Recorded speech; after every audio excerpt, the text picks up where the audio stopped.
Merhaba, I am Ayla, and on this channel we make Turkish easy, like actually easy, real life easy. Things to know before learning the Turkish. Listen, if you ever thought Turkish sounds impossible, this video will change your mind. We are covering the 4 keys that make Turkish way simpler than English. Let's see. The first one, special letters.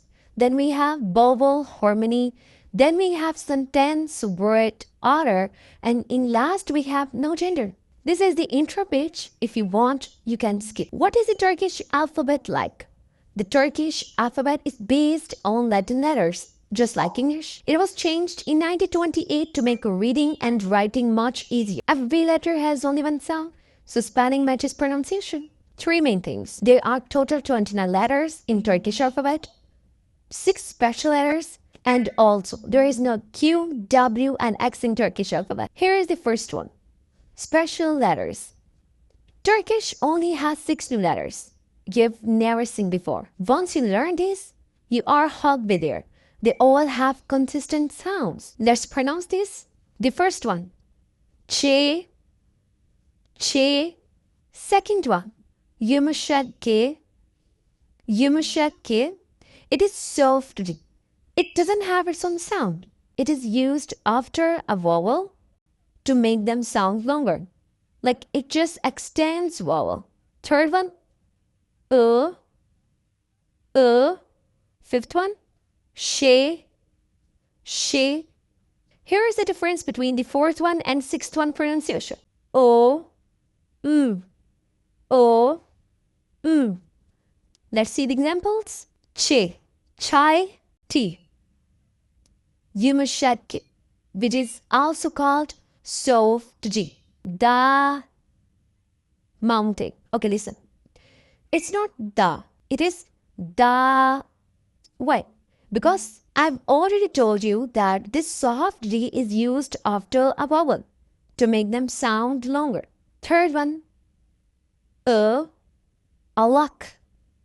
Alak. Yük form. Good. Good. Lake. Şişe. Şişe. Bottle. Gül. Gül.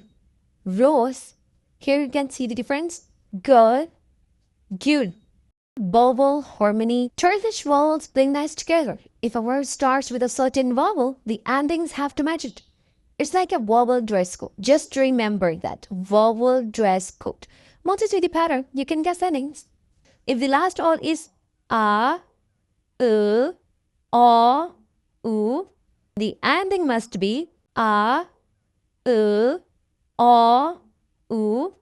If the last vowel is a, e, o, u, then the ending must be a, e, o, u. Okay, here's a difference. Like the first one, o, u.